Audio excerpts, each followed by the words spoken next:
Hello. Welcome to the weekly Emergence podcast show.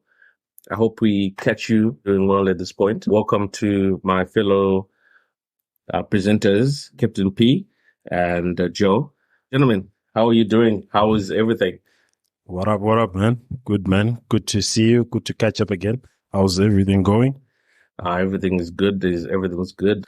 Unfortunately, last week we couldn't make it to the show due to some unforeseen circumstances, but we're back. We're here to knock out a few things. I don't know. Let's start with sport. Huh? How are you guys feeling this weekend? How was? I see That's Chelsea. That's why he's energetic. That's why he wanted to host. You make it seem like he won the match. It was just a draw, man. 4-4. But look at that big smile on your face. No, man, I didn't even watch the match, to be honest. I didn't even watch the match. I just watched the goals. Well, it is a good result when you draw with Manchester City, bro. Those guys are knocking teams left, right, and center, bro. So, yeah, it's a good result. I feel the actual fact that we went toe-to-toe with them in terms of goals. That's a very good result, I feel. I hope it means that our team is slowly but surely beginning to get used to each other and, start to gel. Yeah. It was a good result. I watched the highlights of the game. Couldn't wake up at 2:30 on a Sunday. I was a bit tired. There was no motivation for you. There was no motivation. My team had won the previous evening. That was the one which I stayed up late for. But yeah, man, look, as I said, that Chelsea team, a few more years of experience, they would see out that game. They would actually win that game. Some of the goals Man City scored, a penalty, deflected goal. But I think, as I've been saying, Chelsea, after spending $1 billion, you'd expect that type of a team now. Yes. And also, I watched the extended highlights, and Chelsea held out very well in the first half. But, Manchester City, as you know, they are just monsters. They look so strong. And then, everything was history. Especially when you have somebody like Haaland. Haaland is determined, bro. His determination is off the charts. Like, he's willing to scrape in. You saw was it the second or the second one where he just pushed himself in. Pushed him with the ball with the goal. That was just something else. Look, I think with Pep, one of his first best teams was that Barcelona team with Iniesta, Xavi. It was all pretty. He won the Champions League. And I think he's done that with other teams. But if you look at this Man City team, man, these are men. These are real men. You know what I mean?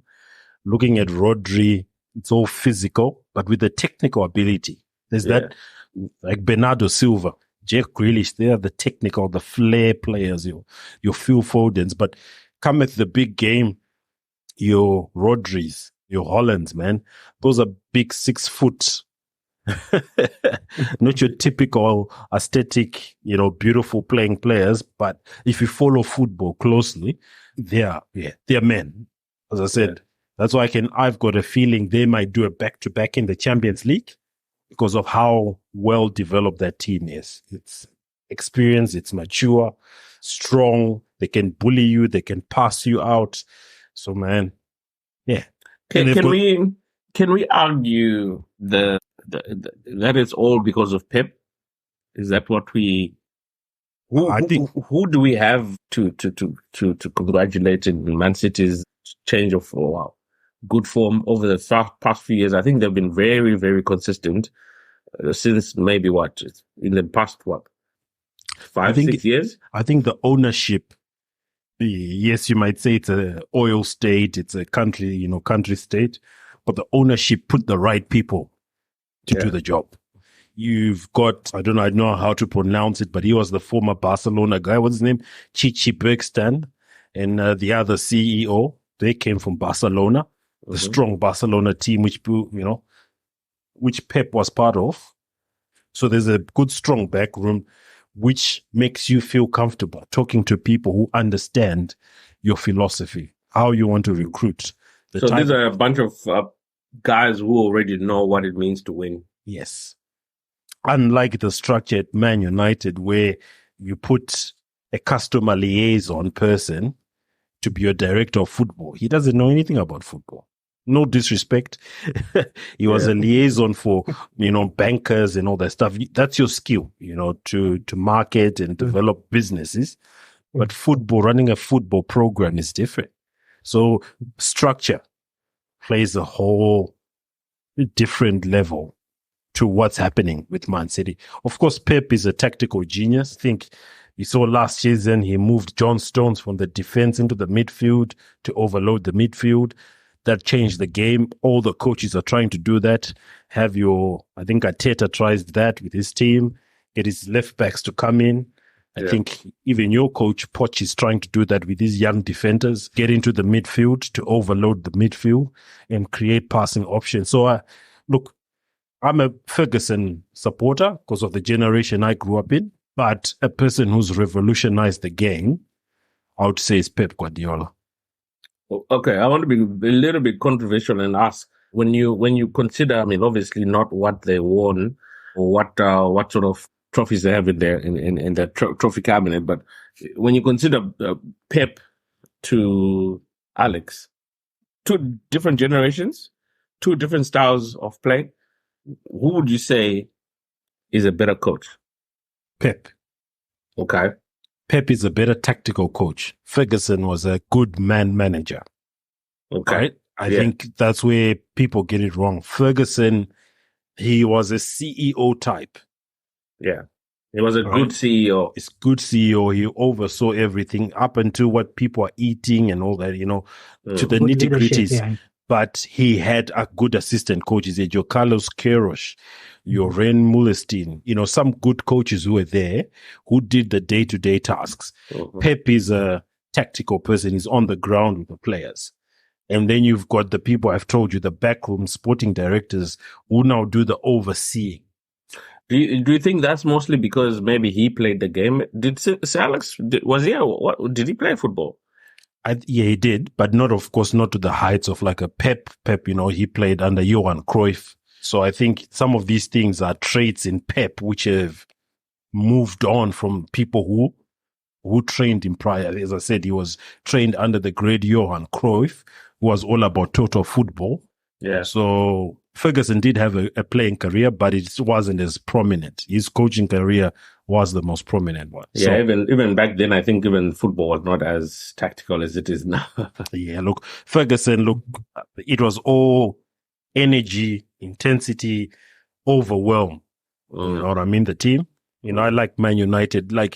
Yes, that's why we complain as Man U fans, and I'm continuing to refer to us because we're just used to that helter-skelter football, just throw everything to it. Keep coming. But with people like Ten Hag, they want to break down the team. Because if you look at Ten Hag, he's the fastest to 50 wins of all Man U managers.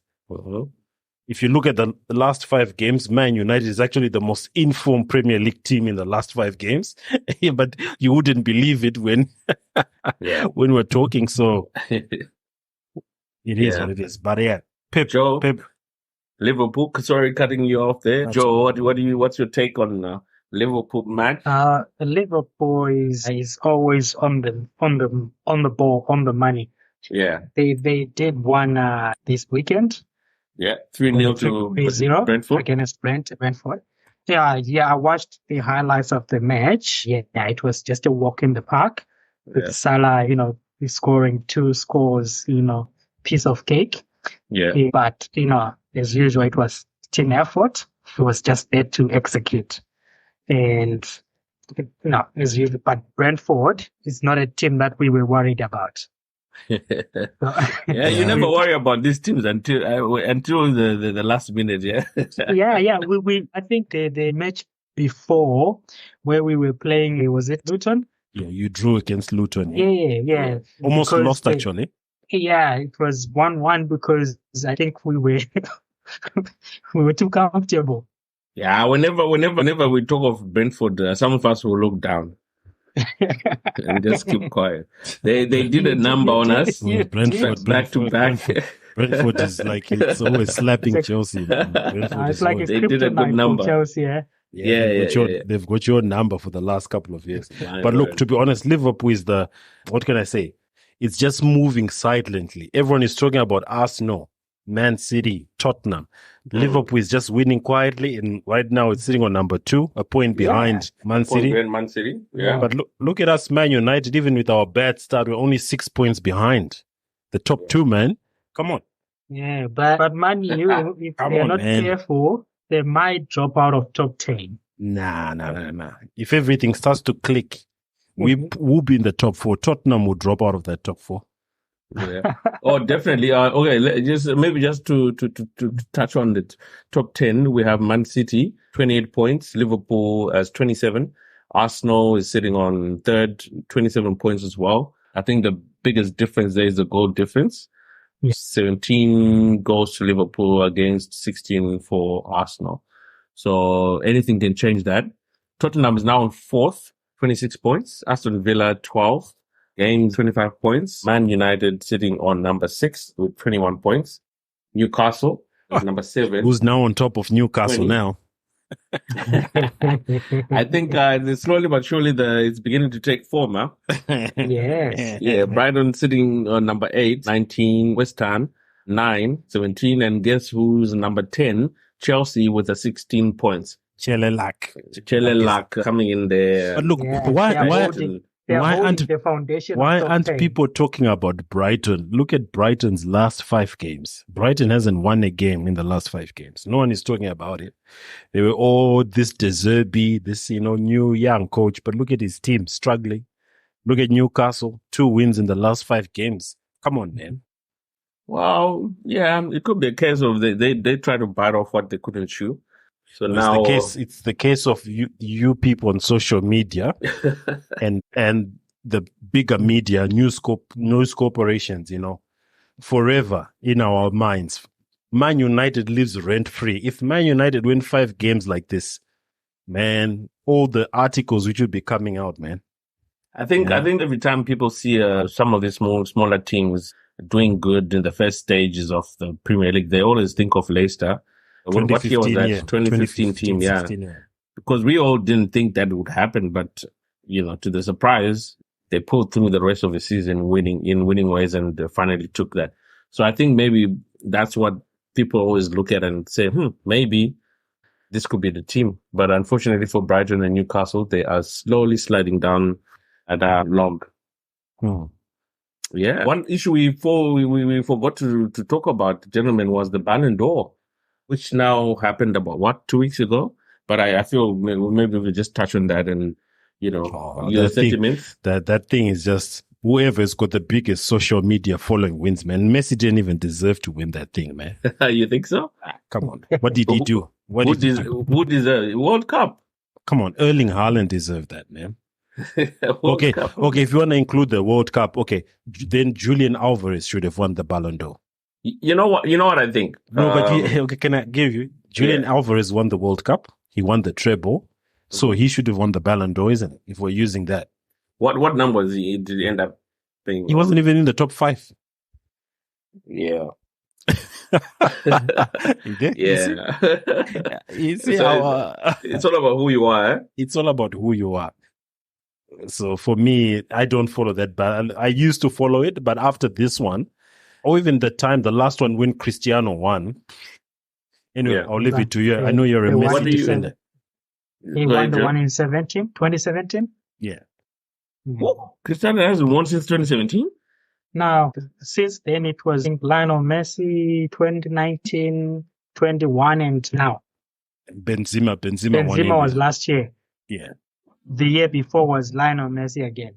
I hear he didn't even go to the Ballon d'Or. So since 2015, Messi had about 4 Ballon d'Ors. Yeah. Look, I think it's okay for him to win it. He hasn't really done much. I think Captain P is he doesn't agree. He doesn't agree. Because you're a Messi sycophant, so yeah, I'm Messi, bro. You're a Messi. It's like my other mate. People who support Messi, they will never listen to any other argument. I think you mean the people who support Ronaldo more. It's like go ahead with your point. Sorry to interrupt. Because I think coming from just how many times he's just tried to be in the position that he has been in. I mean, winning the World Cup and all that. I think that World Cup match, that World Cup was a very spirited World Cup, and I think just to top it off, he had to take the Ballon d'Or.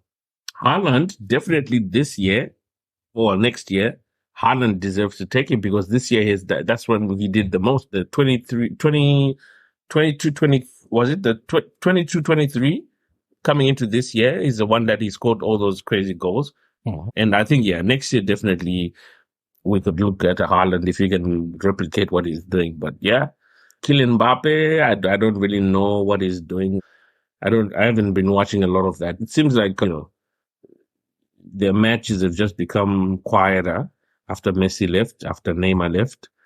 And not a lot of people are talking. No, and they're actually third because right now Monaco is number 1 and Nice is number 2. Second. Like you see, this football calendar year or football starts is actually crazy. Do you know who's leading La Liga right now? Girona. Oh. That's unexpected.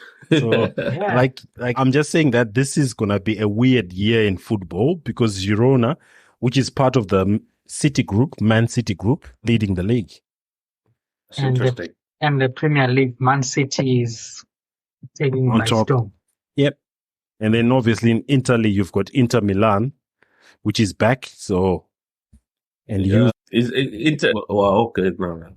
I was about to mix up things here. Not Inter Milan. You want to talk about? I said Inter Milan wants to talk about Inter Miami because of Messi. You see how he loves this Messi. No. I wanted to talk about this guy. What's his name? Number 90. What's his name? The guy who left. What's his name, man? This former Chelsea guy. Who, Giroud? No. Ah, my goodness, I'm forgetting. This big guy, the big black guy. Lukaku. I hear he's also doing a lot of good things in Roma. Yeah, he's playing well in Roma, but, Mourinho's style of football is now, it's shit football, bro. We still can't play Mourinho's type of football. Yeah. But we'll see how it goes. But what do we say about someone like him? He failed in Man United. He failed Tottenham. I think there are some people who are a bit arrogant where they don't want to reinvent themselves. Why Ferguson lasted a bit longer is that he reinvented himself. He played the 4-4-2. Then he saw that the 4-4-2 doesn't work. He moved to the 4-3-3. Then he moved to your Rooney, Tevez, Ronaldo, where it's interchangeable, fluid. You sacrifice a player like Rooney to be on the left so that Ronaldo shines. He always evolved the team. Someone like Mourinho, man, he still believes in having a striker like Didier Drogba. Come on. Football has changed, man. The striker who holds it up with his big chest and holds up 2 defenders, lays it off to a Frank Lampard. No one is playing that football anymore, man. Yeah, but are we supposed to be playing a certain type of football or are we supposed to be winning? But you have to, because remember, what can I say? Science, diet, nutrition gets better. So when people like Drogba were stronger than the defenders, you've got quicker and bigger defenders like your Van Dijks. Do you think Drogba will do that to Van Dijk? Nah, he'll cut him off real quick. Now, so you see how things improve. Like we say, I don't check it or move. You see, cut him off in the soil. Drogba used to bully defenders, right? With his physicality. Obviously, he had a beautiful touch, crosses in, but football has to evolve. Yeah. We'll touch a lot more on such issues. But just before we move on to the next topic, I just found some interesting stats on Harry Kane in the Bundesliga. 17 goals in 11 matches. Man, no one is talking about that. Yeah, no. We know who runs the media narrative. It's the British media. So they always prop up their Premier League. But Harry Kane, man, that's a signing for Man United. We should have gone for him. You need someone who knows how to score. Yeah. But isn't he more a traditional number 9? When you just now you're talking about how football has changed. Yeah, but he still is playing that number 9 position. Yes, he can play the traditional number 9, but he can drop deep. He can spring a pass. Remember when Son was scoring all those wonderful goals coming in from the left, it was Kane passing them. Yes, it made Tottenham slower, but you know that Kane can drop in. He can play as a number 10, right? So let's say if you want to chase a goal, you can have a 2-striker formation. Mm-hmm. Kane drops deeper. He becomes like your number 10 because he can pass it. He can pop into the box. He can score a header. He can dribble. He can, so Man United, we missed the boat there. That Rasmus Holland guy, he's good, but Harry Kane should have gone, man. Did you see his goal from the halfway line? Yeah. He's doing things, huh? Yeah, man, he's doing good things there. All right. Every week, guys, we talk about the football news, sport news rather, but mostly it's about football. So yeah, always make a date with us every week. I'm a Jet Podcast Show. As we move on, I don't know what you guys want to talk about first. Should we dig into the Israel conflict a little bit and then maybe go into another topic? Joe is already. You are saving his voice for this Israel thing. For this Israel thing. He didn't want to talk because look at him now. He's got his palms already after listening to the ABC the whole day. Eh? Yeah. So palms are sweating from typing and searching on the Israel conflict, Israel-Palestine. Yeah, so at this stage, because of the current media blackout in Gaza, because there is not much that's coming out of Gaza, except what the big media is bringing out, because of the lack thereof of internet services. Yeah. So you find it's very difficult. We are just in the dark.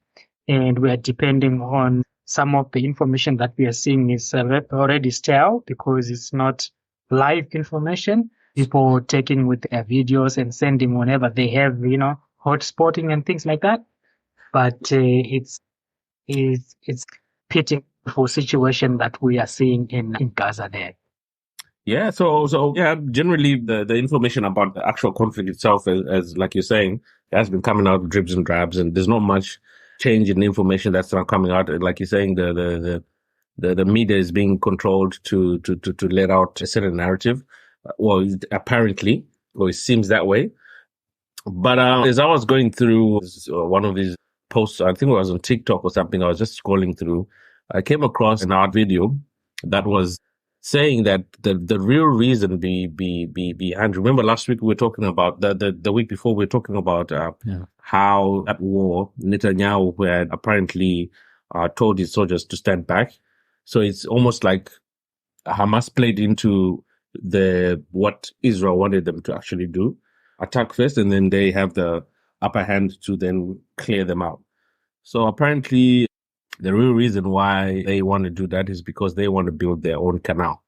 Now, if you know politics, geopolitics, you'd understand that between the continents of Asia, if we're looking at the map, if we're looking more to the west, the only way you can come through from the west going to the fastest way is going through the Suez Canal. The Suez Canal is owned by Egypt. Egypt, we all know they're Muslims. So they control the Suez Canal as a country. So this is the most important canal that you could, in fact, passing that you use coming from the West. Of course, we do have the Panama Canal, which is in South America, which also maybe one day we'll touch about that as well. But yeah, this canal is owned by Egypt. And apparently the Americans and the Israelis are not happy. A lot has also happened, a few years ago, that ship that was grounded and it blocked a lot of ships, The Suez Canal is quite shallow. Narrow as well. It only allows, it's narrow, yeah. So it only allows ships going in one direction. So it's apparently 6 hours ships from one direction going this way and 6 hours ships going in this direction. So it obviously holds a lot of business. And that being said, Egypt is the one that's making most of the money. So apparently there's now a plan that they want to cut across Fortunately, I don't really know the names of the places, but apparently Israel has an opportunity to cut across and form their own canal. And guess where that canal touches the sea on the other end of the ocean? Right, Gaza. Right where Gaza is. Yes. Because what they want to do, they want to use the Gulf of Arabia. Yeah. From the apparent information, which is saying that if you look even close on the map, from the Gulf of Arabia, it's right on the bottom corner of Israel. Yeah. And the Gaza Strip is right at the top. Exactly. So if they are able to build their own canal through there, it'll save a lot of, issues through that shipping route. Because the Suez Canal and the Gulf of Arabia, they meet at that corner. There's a corner which they meet where it becomes the Suez, and then it becomes the Gulf of Arabia. Exactly. And then the Gulf of Arabia has got, Saudi Arabia and Jordan. So again, with allegedly, some of the backing why Israel is going a full hog is because Saudi Arabia is allowing it. Yeah. Saudi Arabia has been quiet. Oh, yeah. I found that very interesting. It makes a lot of sense because obviously if they left Gaza where it is, it would mean for them to succeed in getting that canal, that channel, or whatever you might call it, across, then they would need to engage with Hamas. And we all know they're not willing to do that for anything. They would want to own that land because obviously these are billions of dollars that they're looking to make, trillions rather, that they're going to make here. So I just found that to be quite interesting. So the canal, they're saying it's going to be named after Ben Gurion. It's called the Ben Gurion Canal. It's named after the founding father of Israel, first prime minister of Israel. So yeah, some interesting facts there coming out. It's going to cost about $55 billion or more. So yeah, interesting facts. Yeah, look, as I said, with this war, there's a lot of hidden unknowns, which we, which we don't know because, as I said, yes, we know, with any plot, no one knows when someone is plotting against you. So we can never say that, Israel had all the intelligence. They might have had intelligence that it's going to happen the following weekend, not that weekend. You know what I mean? But I think the reaction is a bit disproportionate based on what occurred. What Hamas did was, it was uncalled for and can never be justified. Yeah. But however, this collective punishment now, which is happening to the people of Gaza or the Palestinians, I think it's something which just needs to be addressed and called out for what it is. Yes, some, of the biblical faith or Christian faith or whatever religion you are, who you believe, whatever the end times or whatever you believe in, may say it can be justified. It's part of the written or it needs to happen for the fulfillment. But I think, But we can't rewrite. We can't write history ourselves. Yes, it has to happen naturally, not us instigating that to happen. Yes. Yeah. And so I think obviously, we always know we from the information being shared, human shields are being used by Hamas. Again, that needs to be called out. Yes. Yeah. Yeah, but there's a lot of wrongs that are happening. There's a lot of wrongs, but I think, speaking to another colleague who justifies that the IDF can do a more surgical operation. I don't think when you're entering some places like Gaza, there's ability for being surgical because they're all over the place, hiding behind innocent humans. So how can you be surgical? It's come out that they know where the tunnels are. They've actually brought out a map of the tunnels. So, look, man, the way Israel is technologically advanced, it's probably the most technologically advanced country in that area, or if not in the world itself. They have ways. They know where those tunnels are.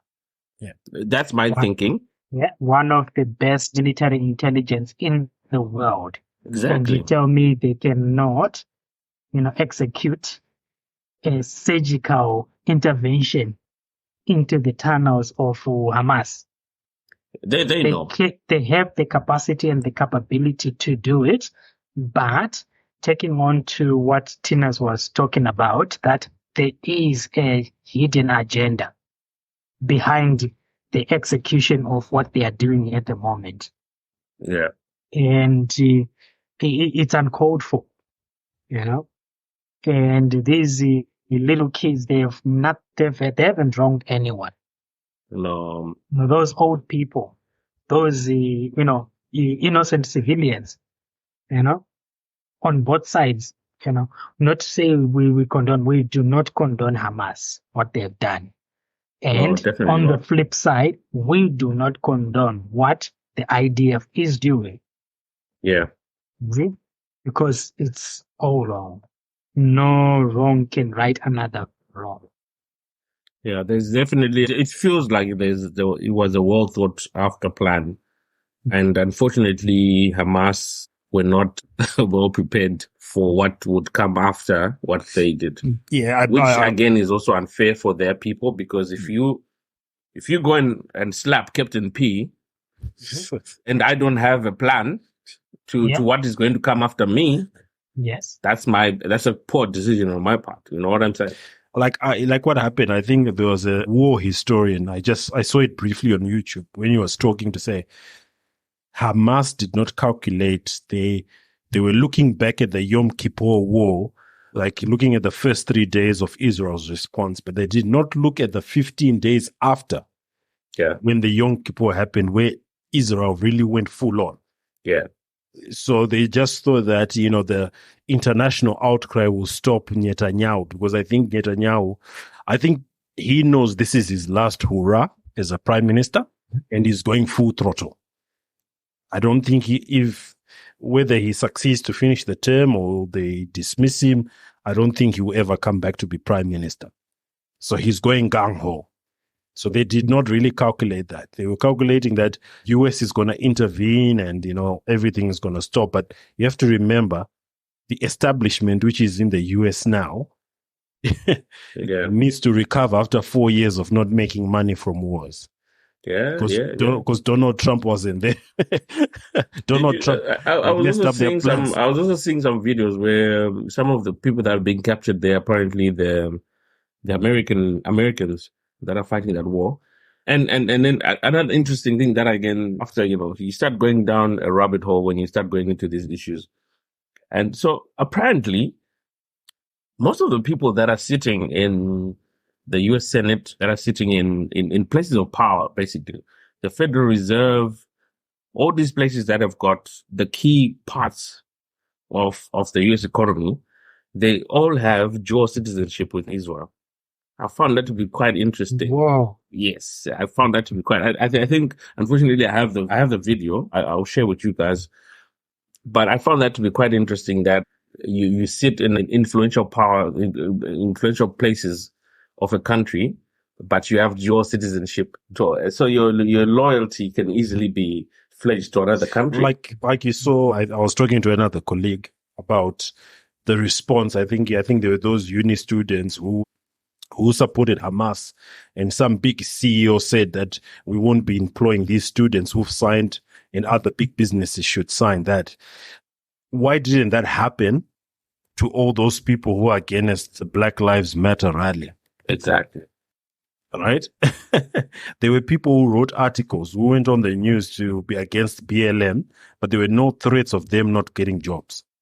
Right? We can go down this rabbit hole of what ifs and what ifs.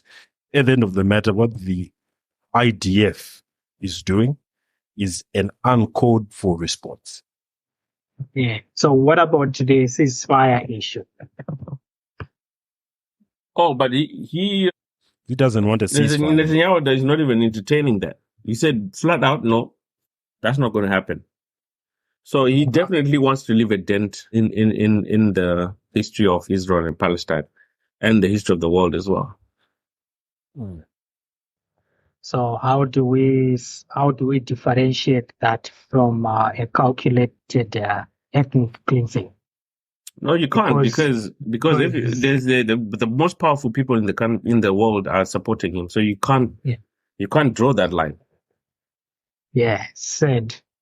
Yeah, really sad. And a lot of people all over the world who have got little to no political influence on the streets. People have spoken. Nobody's listening to people. Nah, nobody's listening to that. It feels like it's something that has been talked about, and it's something that is going to be done, and it has to be done. I was like, who is this guy? Man. I'm always saying, when you start going down, watching some of these videos, it's almost like you go down a rabbit hole and you end up just getting to, there's one of these guys, US, I think is this a Secretary of State or is somebody to do with foreign policy in the government? Who, Blinken? I don't know his name, but I just saw the video. So they showed him two parts.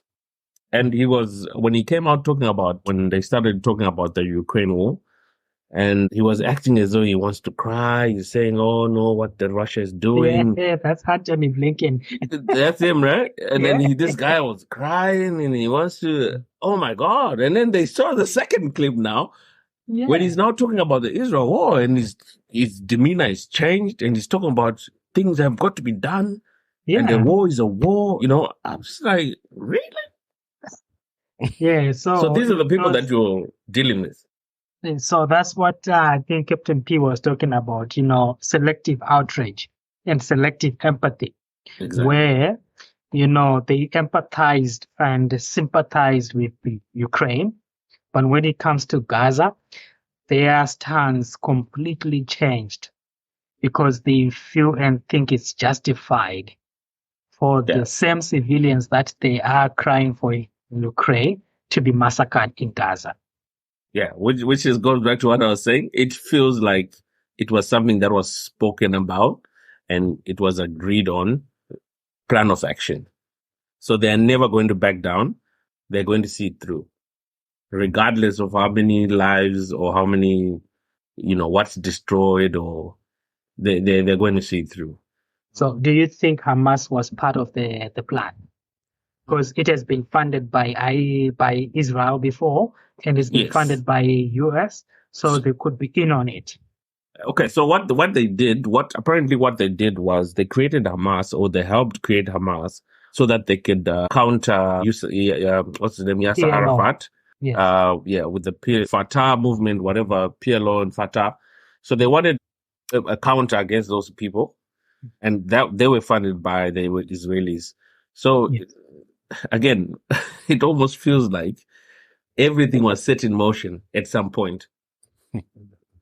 These are just that's why they're blocks that are being put on top of each other. That's why they are called the three-letter agencies. Yeah. Alphabet boys. There is another one in regards to the DNA that we were talking about in pre-production. Can you elaborate on that? Yeah, well, there were some people who were questioning who the people who claim to be Israeli. They're questioning who they were. Are they really Israel? The people who descended from Israelites in the Bible? And when we speak about biblical history or whatever you, apparently these people do not have a claim, or it seems they were at some point in history, because like Captain P was saying a few weeks ago, at some point, the whole of that area, Israel and Palestine, was taken over by the Turks. What you call it? The Ottoman Empire, exactly. So at some point, those people were all displaced at some point, and apparently they went all over the world and they became assimilated in other cultures and what have you. So they lost all of that is Israelite, if I should say, blood and what have you, because there was a lot of intermarriages and mixing and this and that. So the people that then came out claiming to be Israelites were people that were white people, but of white original people. I don't know how best I could. Caucasian of European descent. Yes, Caucasian of European descent, who then started calling themselves, I'm forgetting the name that he used, but they're the ones who then, during Hitler, were targeted, and they were calling themselves the Jews. So after Hitler World War One, rather, then people then decided to say, okay, let's settle these people here. So they're using history to their advantage, but originally these people are not.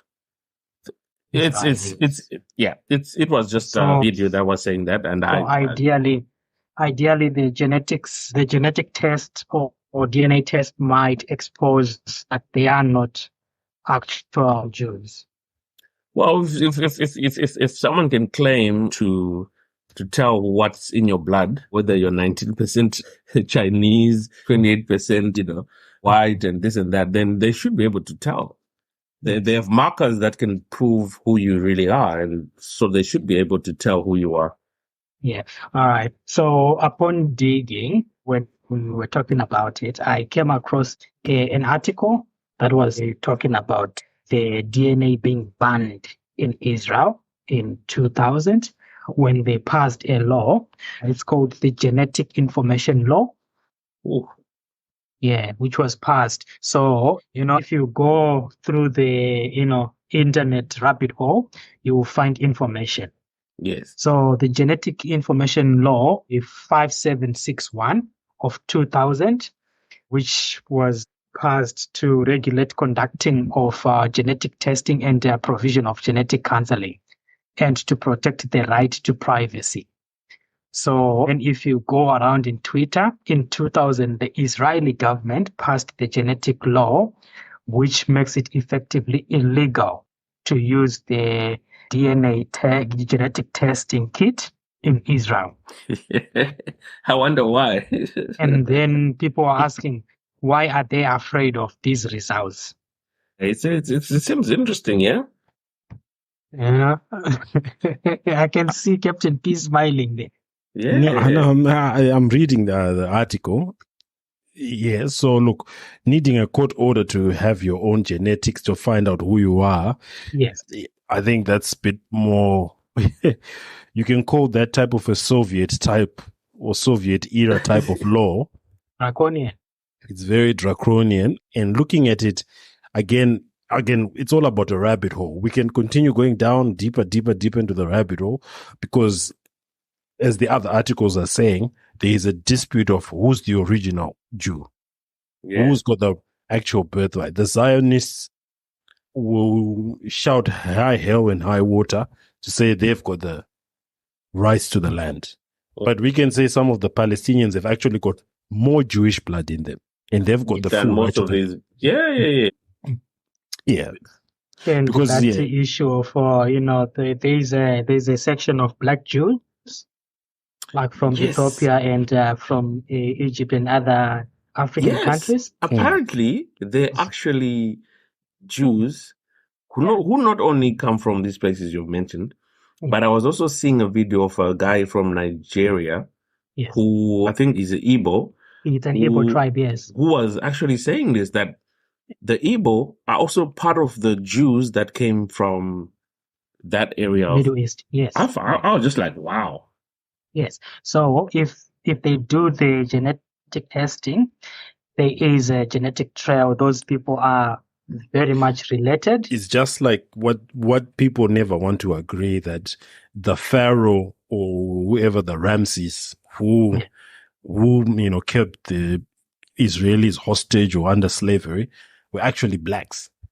If you go back into the archaeological history, they're full-blooded blacks. Egypt was only assimilated as part of that emigration from the north, which is part of that Ottoman Empire, and people emigrated down and they overtook those type of lands. So there's a lot of fudging of history, rewriting of history books, even rewriting of some of these Bibles you read.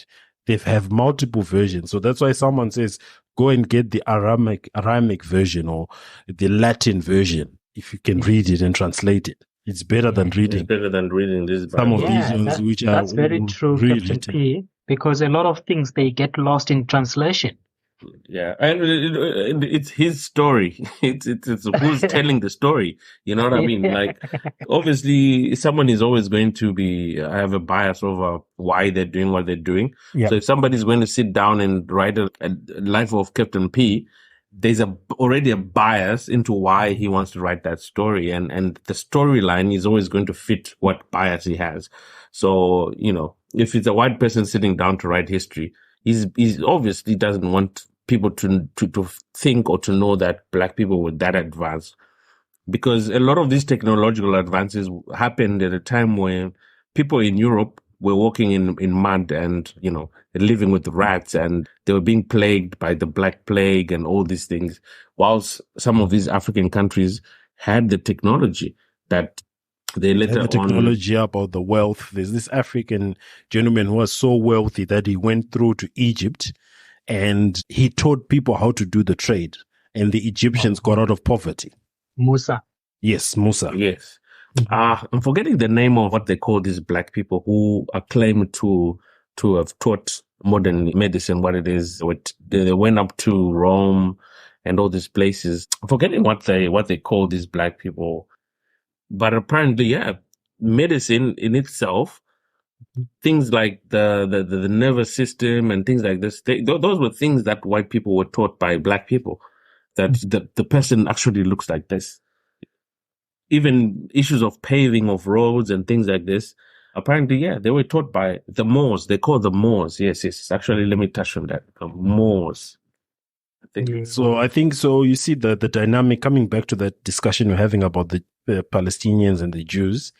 Yeah. There's a lot of rewriting of history where people need to be careful about just picking one side rather than having objective view of the discussion. You can pound your feet and, be all religious and say it's by faith, this is their what. But you have to know that in these relationships, there were some births of grandchildren or grandfathers. Some were birthed from unorthodox relationships. They were not married. Some of them were their concubines of foreign countries. We can go back to Abraham, Haggai. Some say she was a voluptuous, big booty black woman. If you hear some of the Zionist black Jews preaching, if you hear some of the black Jews preaching, there's a lot of things where you have to be objective. Yes. And go through that history, because there's many relationships which have come from cross relationships during the Jewish history, or you can call it the Arabic history, where they've cross-pollinated. Yes, that's where we're coming in to say these people are fighting their cousins. So it says the Moors ruled parts of Andalusia in the early 8th until the 15th centuries.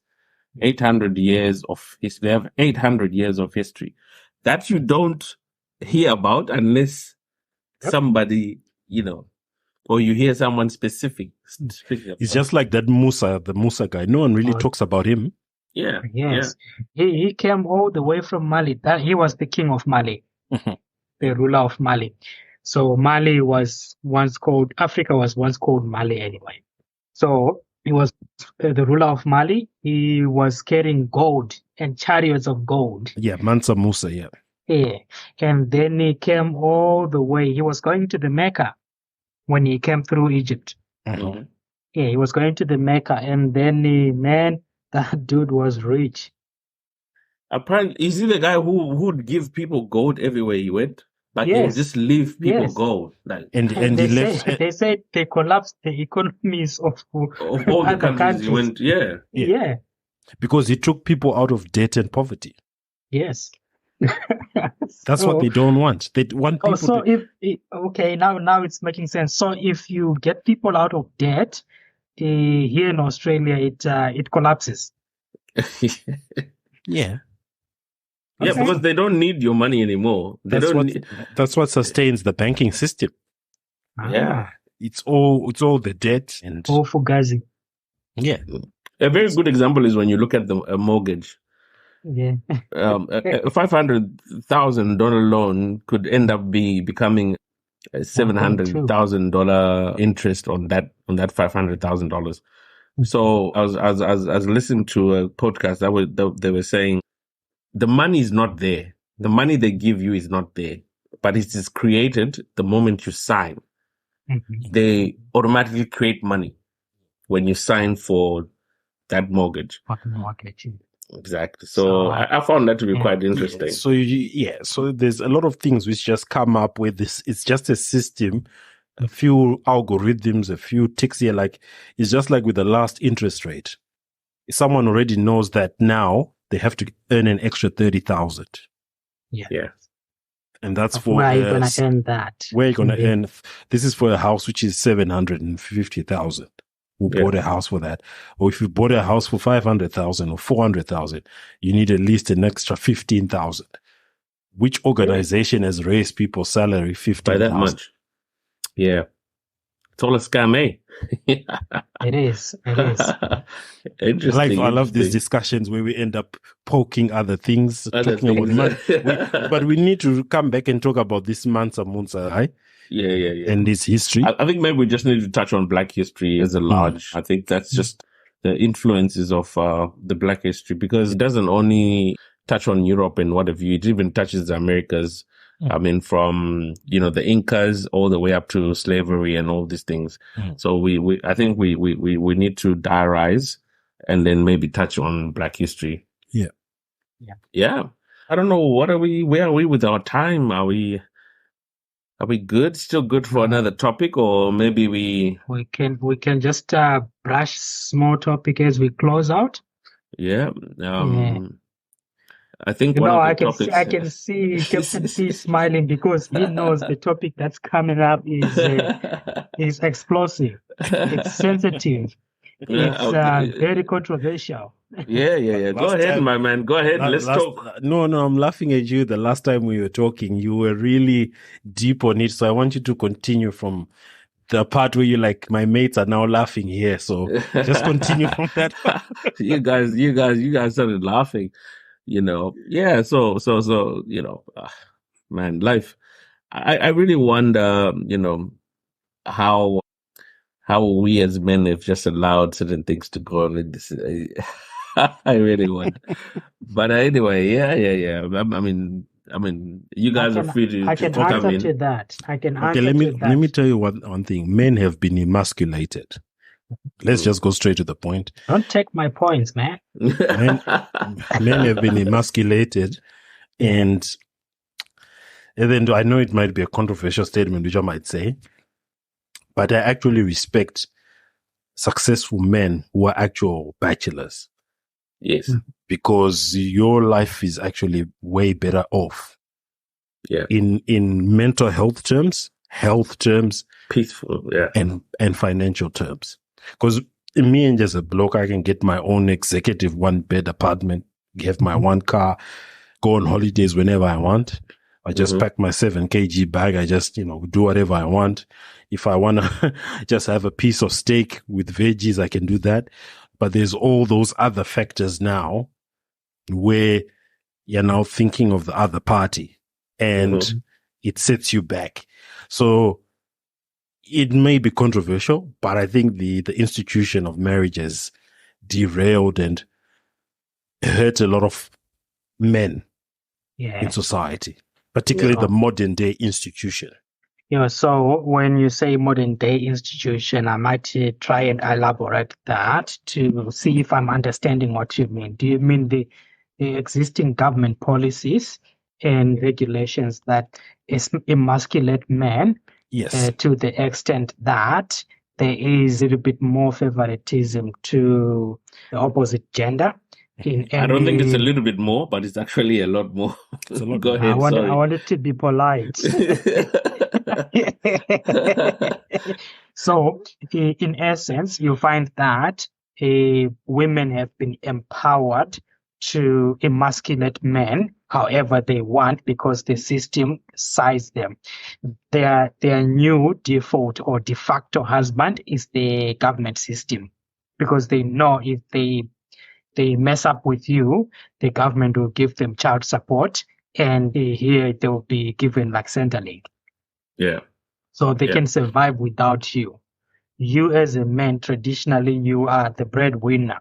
You are there to hunt and bring, sustenance in the home. But no, now they no longer need you. And now they are educated. They go to work. They can be self-sufficient.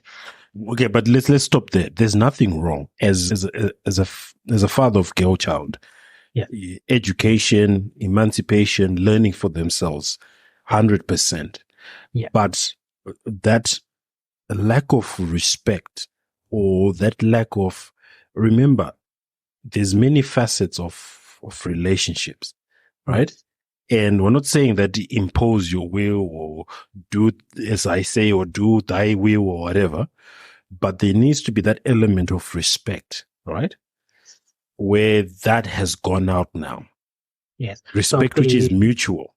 Coming back to that issue, you find that I will need to find the statistics on this, that the more educated a woman is, the more prevalent it is for them to be divorced, single, or unmarried at all. Yeah. Mm-hmm.